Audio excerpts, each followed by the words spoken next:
એટલે મને એમ થાય કે ત્યારે પૈસા વાહન મકાન કાંઈ ઘટતું નથી, પણ તો મને એમ થાય કે આટલી બધી દુનિયા રોવે કેમ એ ખબર પડે. આપણા ગઢમાં કાંઈ નહોતું પણ રોતા નહોતા. એ કે એ ભગવાને શાંતિ સાંજે ખાધું હોય ને તે પેલા ઊંધા નાખીને હોય હવે કે ઠાકર જેવો ધણી. કાંઈ ઘરમાં ન હોય ને તોય સાથી ઉપર હાથ રાખીને સુતા હતા હવે ઠાકર જેવો ધણી. અત્યારે મૂક્યાનો માર્ગ ન હોય તો અમારી ભાઈ ક્યાં કહી છે, અમારી ભાઈ મરવા કાંઈ ન હોય. આટલું આપ્યું તો શેઠો જ નથી. શું જોવું છે એ નથી ખબર. બોલો, શેઠા જેવી ચીજ નથી. જ્યાં જાઓ ને બધા રોવે જ છે. તમે જોવો તો એક છોકરાને બહુ લેવાય તેડી ગયા મોકલતા ને, બીજા માં જાઓ કે ડોબું વિયાનું દોવા નથી દેતું. બીજા માં જાઓ કે છોકરાને પોલીસ વાળા લઈ ગયા જમીન ચડતા નથી. આપણે ક્યાં રોવા, બધા રોવે જ છે. હારા હરીને મેળવવા બાપુ દાસી જીવન રોવે, મીરા રોવે, જેઠીરામ રોવે. એ મારા નાથ જો અમને ન મળી તો માણસનો અવતાર ફોગટ થયો. જ્યારે માણસનો અવતાર 84 લાખ યોની છે ને, એ 84 લાખ યોનીમાં માણસ એક જ ભજન કરી શકે, માણસ એક જ ઈશ્વરને મેળવી શકે. કોઈ જીવ બાપુ ભક્તિ ન કરી શકે માણસ સિવાય. હવે આપણે બુદ્ધિના ગાળિયા થયા છે. આપણને ભગવાને બુદ્ધિ આપી ન કરવાના કરે કામ બધા. નગર આ તમે જુઓ તો આખી દુનિયામાં કેટલું બધું ધર્મનું કામ કેટલું થાય. સપ્તાહયું ને ધૂન ને ભજન ને બેનો અમુક ધૂનું ગાતી હોય. હું તો ક્યારેક જોઈ રહ્યો બેનો ઠેકે કે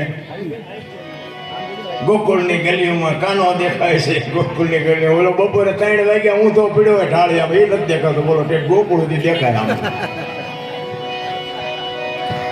બધું હું શું હાલ્યું એવું નથી લાગતું. જે કરવાનું છે ને કરો, બાકી બધી ઓલાને ખબર છે તમે શું બધા કરો છો. અમે ગોકુળમાં ગયા હતા ને એક બાપુ હતા, એ કે અમે 4-5 ભાઈ બંધ ગયા ને, એ કે બે જવાય. એમાં બધા બે ગયા. નાનો હિંડોળો હતો ને એમાં કૃષ્ણ ભગવાનની મૂર્તિ હતી. બાપુ કે 100 રૂપિયા લાવો. છે ના એ કે કાનુડે હિસકો નાખવાનો. મેં કીધું અમારે 100 રૂપિયા બગડે ને કાનુડે નીંદર બગડે ભલે હું તો. મેં કીધું અમારે કઈ જગાડવો નથી. એ કે નાસ્તિક લાગ્યો. નાસ્તિક છે તેમાં કાનુડો અહીંયા આવ્યો દ્વારિકા છે કાંઈ છે નહીં. કાંઈ તેનો આમ તો આંટો મારવા આવ્યો. આવીને આવી બધી બાપુ વાત આવ્યું છે કાંઈ છે નહીં.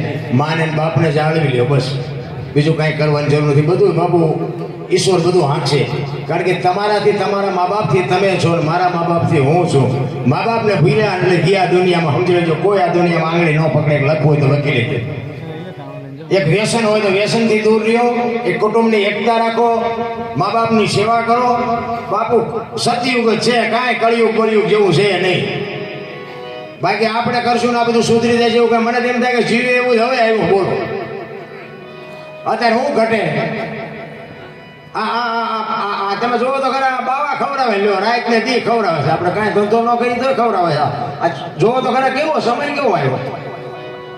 કાજુ બદામની છોકરા વગેઠું કરે. બોલો નથી ખવું નથી પેલા કાને એ મારા બાપ અમને પાર લઈ નથી ચડ્યું. જીવે એવું નથી આવ્યું. પણ સંતોષ જેવી ચીજ નથી બાપુ. સંતોષ હોય ને તો જીવવાની મજા આવે.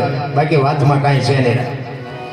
કહેવાનો મારો અર્થ એ છે, ગંગા સતીએ બાપુ શ્વાસાનો હિસાબ માર્યો. 21,600 શ્વાસા તમારા એમ નામ જાય છે. આપણો જે સ્વર છે ને, જે સ્વર છે એ ઈશ્વર છે. બીજો કોઈ ઈશ્વર છે નહીં. બીજે ક્યાંય આડાવડા ગોતવાની જરૂર નથી. બધા તમે મને સાંભળેલો છે અને હું તો ખટારો લઈને આખી દુનિયા રખડ્યો. કાંઈ છે જ નહીં. જાગતા નરને સેવો. બાપુ આવા સાધુડા બેઠા હોય ને, તમને એક મગજમાં વિચાર આવે કે મારે મરી જવું છે, અને સાધુ પાસે જાઓ ને સાધુ તમારા કાળનો વ્યામો કરી દે. એ એમ કે મરવું છે ને મરી જાય, પણ 2 દિવસ રોકા પછી બધું કરશું. એ તમારો કાળનો વિહામો બાપુ જાગતો નર હોય ને એ તમને કરી શકે. આ મૂર્તિ છે એ ખોટી છે એ મારી વાત નથી, પણ મૂર્તિ પાસે ગમે એટલી તમે પીડા વાંચો ને તો એ તમને એમ ન કે 2 દિવસ રોકાય. એટલે જાગતા નરને મહાપુરુષો કહે છે, જાગતા નરને સેવો. આવા જાગતા નર હોય ને એના પાસે બાપુ એના ચરણે જાઓ, એની પાસે કંઈક વાત સમજો, એની વાતને કંઈક માનો, એની કંઈક જીવનમાં ઉતારો. મજા તો આવશે, બાકી મરી જવાનું છે વાત પાકી છે. હવે આપણે ચા પાણી કીધા.